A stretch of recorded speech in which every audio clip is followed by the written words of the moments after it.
ketika kita mau mempelajari suatu ilmu goib, yang terpenting itu kita harus menata niat dulu, sedulur. Kita harus menata tujuan kita untuk apa. Kita harus benar-benar meluruskan niat ketika kita mempelajari ilmu goib tersebut. Apa niat kita itu, gitu kan?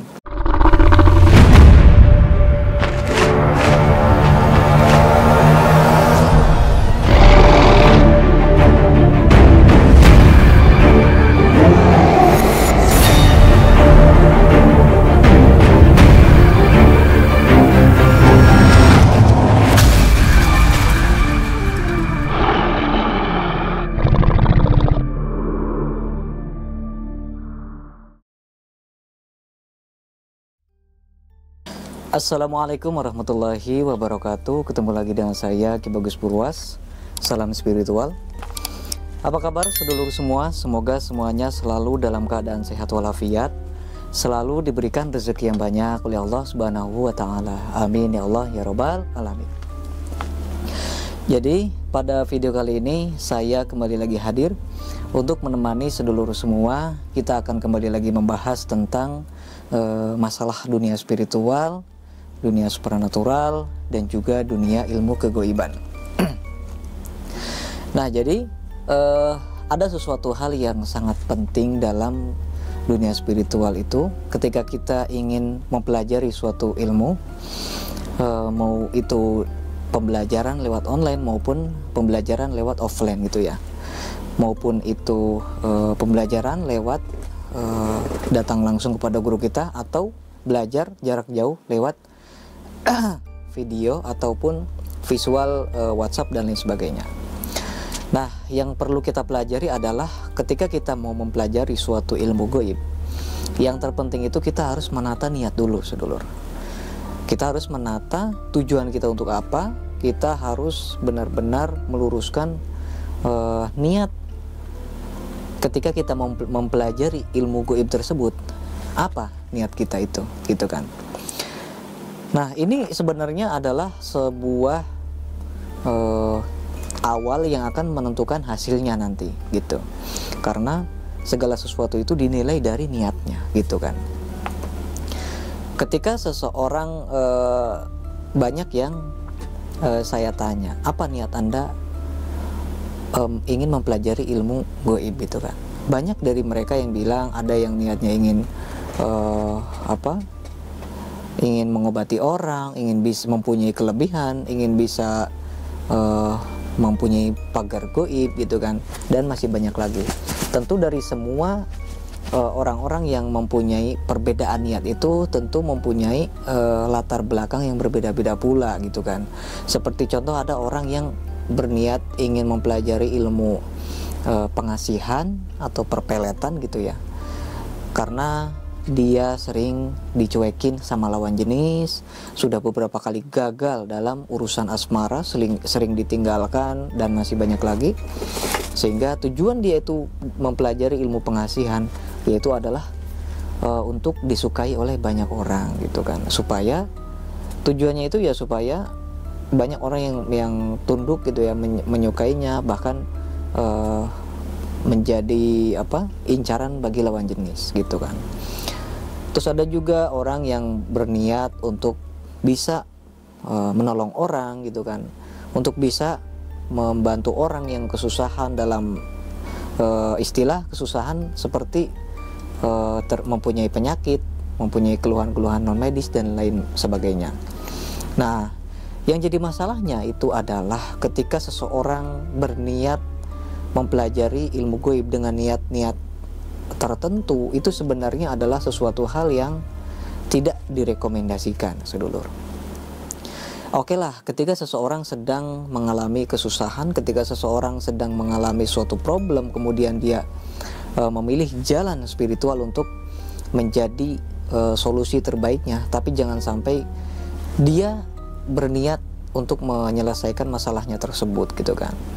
Karena berbeda dengan sesuatu hal yang ada di dunia nyata. Ini kita sedang menghadapi dunia goib, gitu kan, sesuatu hal yang tidak terlihat, gitu. Kenapa? Apa masalahnya ketika kita salah niat dalam belajar ilmu goib? Ada beberapa orang yang sudah saya temui dan memang ini kesaktian nyata dan real juga. Ketika seseorang mempelajari ilmu goib dengan tujuan-tujuan tertentu, tentu saja tujuan tersebut itu belum tentu keikhlasan hati mereka, bisa jadi ada campur tangan nafsu di dalam dadanya gitu kan, sehingga menimbulkan sesuatu hal yang negatif bagi dirinya gitu. Ada seseorang yang ketika mempelajari ilmu goib gitu kan, mempelajari ilmu goib, dia itu ingin menjadi orang yang berani, dia itu ingin menjadi orang yang disegani, dia ingin menjadi orang yang ditakuti oleh orang lain gitu kan, sehingga kan tujuannya pun sudah salah gitu. Kenapa kok bisa salah? Karena sudah pasti ini nantinya menjalurnya ke kedugalan atau kanuragan atau kejadugan gitu ya. Nah ini nanti banyak orang yang istilahnya tunduk kepada dia, terus kemudian patuh kepada dia dan tidak mau melawan dia gitu. Nah ini nanti dia itu biasanya akan diniatkan untuk menjadi jagoan gitu kan. Nah ini kebanyakan dari mereka ketika berniat mempelajari ilmu goib itu untuk menjadi jagoan, tentu saja ini adalah hal yang tidak benar gitu kan. Karena ilmu goib itu sebenarnya tidak bisa digunakan untuk hal tersebut gitu kan. Kalau misalnya bisa, tentu saja ini adalah hal yang melenceng dari jalurnya gitu kan. Ini yang berbahaya. Makanya ketika orang mempelajari ilmu goib, ketika niatnya untuk menjadi jagoan, maka jangan salah, ketika dia sudah berhasil mempelajari ilmu gaib itu, dia akan mempunyai banyak sekali musuh yang akan datang gitu kan. Itu adalah suatu konsekuensi yang harus dihadapi. Ketika dia ingin menjadi seseorang jagoan, ditakuti oleh musuh-musuhnya, ditakuti oleh lawan-lawannya, dia tidak terkalahkan oleh siapapun, maka akan datang musuh lebih banyak, dan akan banyak orang yang membencinya gitu kan. Nah pada akhirnya orang tersebut itu ya akan selamanya akan selalu seperti itu, akan selalu berantem, akan selalu banyak masalah, akan selalu banyak musuh, akan selalu banyak yang membenci dan lain sebagainya. Begitupun ketika ada orang yang mempelajari ilmu spiritual, ilmu gaib gitu ya, dia itu tujuannya itu adalah ingin menolong orang. Tujuannya adalah ingin menolong orang. Sebenarnya ini adalah tujuan yang baik. Tujuannya adalah untuk menolong orang gitu ya. Akan tetapi kita juga harus tahu bahwasanya ketika ada seseorang yang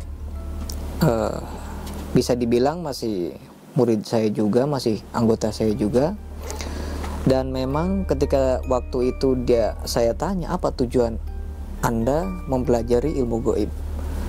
Apa motivasi Anda? Apa niat Anda? Gitu kan. Dia bilang, saya ingin bisa menolong orang gitu kan. Sebenarnya ya nggak harus seperti itu pun bisa kan. Tapi dia lebih memilih, saya ingin bisa menolong orang gitu. Pada akhirnya setelah dia mempelajari lebih dalam lagi ilmu spiritual, ilmu gaib, pada akhirnya orang tersebut itu mempunyai banyak sekali pasien, dengan kondisi ilmunya belum cukup, dengan kondisi ilmu yang belum cukup. Ya istilahnya masih baru tingkat 1 lah gitu ya. Misalnya ada 3 tingkat nih, dia itu baru tingkat 1 lah gitu ya. Tapi dia sudah mempunyai banyak pasien dengan sejuta keluhan, dengan sejuta masalah. Pada akhirnya apa? Ilmu yang dia miliki, kemampuan yang dia miliki, bahkan fisik yang dia miliki itu tidak mampu untuk menopang semua masalah orang lain tersebut gitu kan. Pada akhirnya badannya sering sakit-sakitan karena memikirkan masalah-masalah yang pasiennya alami gitu kan, memikirkan masalah-masalah orang lain, memikirkan solusinya gimana untuk masalah-masalah tersebut, dan berbagai kondisi yang ya istilahnya yang mengganggu kehidupan dia sendiri gitu kan. Memang tujuannya bagus gitu ya, tapi ada sesuatu hal yang kita lupa. Padahal ketika kita ingin menolong orang tidak perlu disebutkan gitu kan. Makanya dalam mempelajari ilmu gaib disarankan kita itu niatnya itu adalah ikhlas gitu. Ketika kita sudah bisa ikhlas, ketika kita sudah mempasrahkan diri kita, maka insya Allah kedepannya pun berbagai jalan pun akan diberi kemudahan gitu kan. Makanya saran dari saya, apabila kita mau mempelajari ilmu gaib, jangan melihat saya ingin bisa ini, saya ingin bisa itu, saya ingin mempunyai kemampuan ini, mempunyai kemampuan itu, untuk ini, jangan gitu. Kita lepaskan semua keinginan kita, lepaskan semua nafsu kita, karena dikhawatirkan keinginan kita itu tercampur dengan hawa nafsu gitu kan. Makanya ini yang sangat berbahaya. Yang bahaya itu ya karena kecampur sama hawa nafsu itu, sedulur. Makanya banyak orang yang belajar ilmu gaib yang tumbang atau gagal itu karena ya nafsunya itu sendiri. Awalnya ya ingin coba-coba, terus kemudian menjajal, mencoba yang lebih dalam lagi, lebih dalam lagi. Pada akhirnya hampa, nggak ada apa-apanya. Pada akhirnya ya orang tersebut hanya dapat apa ya istilahnya, ya hanya dapat omongan saja, tapi nggak dapat prakteknya. Pada akhirnya gagal dan malas, akhirnya malas dan nggak mau lagi belajar ilmu gaib. Banyak yang seperti itu, saudara. Ternyata di dunia spiritual itu seperti ini, tidak seperti yang saya bayangkan waktu itu. Ternyata gini, tidak sesuai harapan yang dia niatkan pada waktu itu. Nah makanya saran dari saya tadi yang saya sebutkan, kita jangan berharap apa-apa, lebih baik kita diniatkan mempelajari ilmu gaib itu untuk lebih mendekatkan diri kepada Tuhan yang Maha Kuasa. Karena biar bagaimanapun mempelajari ilmu gaib atau mempelajari amalan-amalan itu adalah istilahnya ya doa gitu kan. Ilmu hikmah, ilmu gaib, ilmu spiritual itu adalah konsepnya adalah doa. Makanya boleh kita niatkan untuk lebih mendekatkan diri kepada Tuhan yang Maha Kuasa. Misalnya supaya ibadah kita semakin rajin, supaya pikiran kita gitu kan, batin kita semakin bersih gitu kan, dan masih banyak lagi. Nah itu pembahasan pada video kali ini. Ya semoga sedikit besarnya bisa bermanfaat ya untuk semuanya, terutama untuk sedulur-sedulur yang masih belum paham tentang persoalan ini. Semoga bisa menjawab semua pertanyaan dari sedulur semua. Baik, kalau begitu saya Ki Bagus Purwas. Assalamualaikum warahmatullahi wabarakatuh.